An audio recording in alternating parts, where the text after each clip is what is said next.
Okay. Hold on. I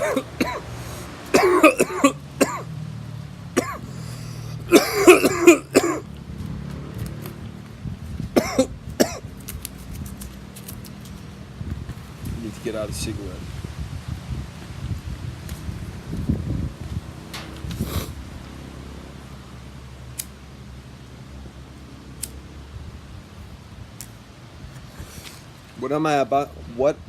What I am about to reflect to you is an understanding of religion. Not what religion is itself,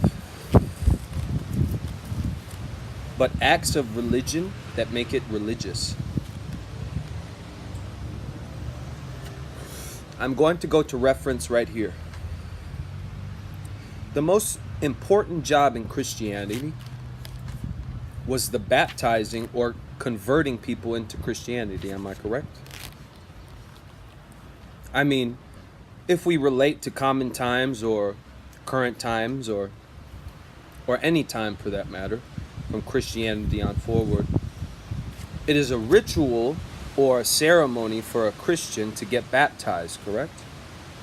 Meaning that baptism is of importance to the Christian church. Am I correct? So if we draw this conclusion where baptizing is one of the most important aspects of Christianity, correct? We would understand that baptizing is of importance, or it has some type of reason for, right? But baptism, right? I can draw from a meaning of baptism. Baptism means immerse or immersed, right? Now, immerse or immersed have to deal with a force, correct? In order to immerse something, there has to be a force immersing it, correct? So if baptism is related to immersing, right, that would have to deal with force into the Christian faith. Am I correct or am I wrong? Or do I have a misunderstanding? We can draw a conclusion the way I see it, that force is involved. And my question would be, why would you force someone into the Christian faith? What happens when you force something on something? Control is established, correct? I mean, the stronger force then has control of the weaker force, right? Because it's overpowering it, which means it has control over the power over it, right? Or the power against it. So if we draw that conclusion, right?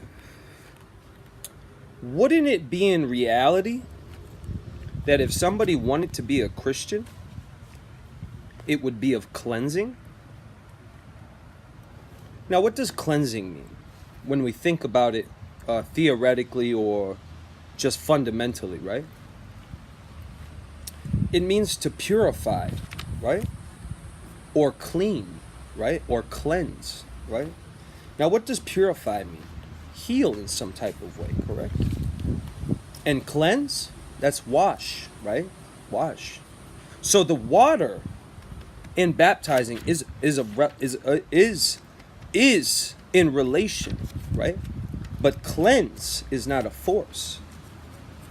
When you cleanse something, it's not a force, because in order for you to be cleansed, you have to be willing to be cleansed. Am I correct? I mean, cleansing is an action, right? To heal. So you would have to want to be healed in order to be cleansed, correct? Or be of cleansing, right? And it says this, that cleansing is an act of love, right? Because the people you're coming to get cleansed by is an act of love by allowing you to cleanse yourself, right?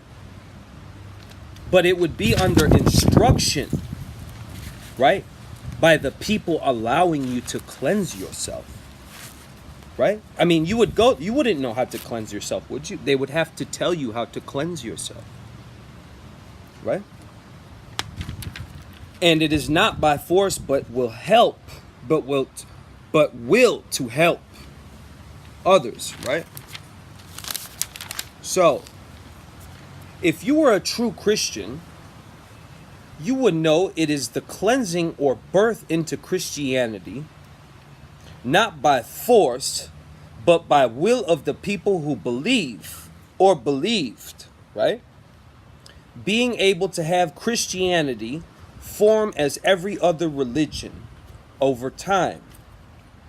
But who would have the most motive and reason to get rid of Jesus? John the Baptist, right? Why would John the Baptist want to get rid of Jesus? This is speculation. But I can come up with a reason and a motive. Because with Jesus dead, he would be the leader of the Christian faith or church. And how would he become that? By murder and force to power. To power of what? Power over the control of Christians. It's my consensus, right? But I firmly believe what I am saying is true. I firmly believe what I say is true. Firmly. Because it gives motive for reasons for Jesus' death, and it gives reason why it would happen. And guess what? He was nailed to a cross, right? Wasn't Paul a carpenter? Sermon for today.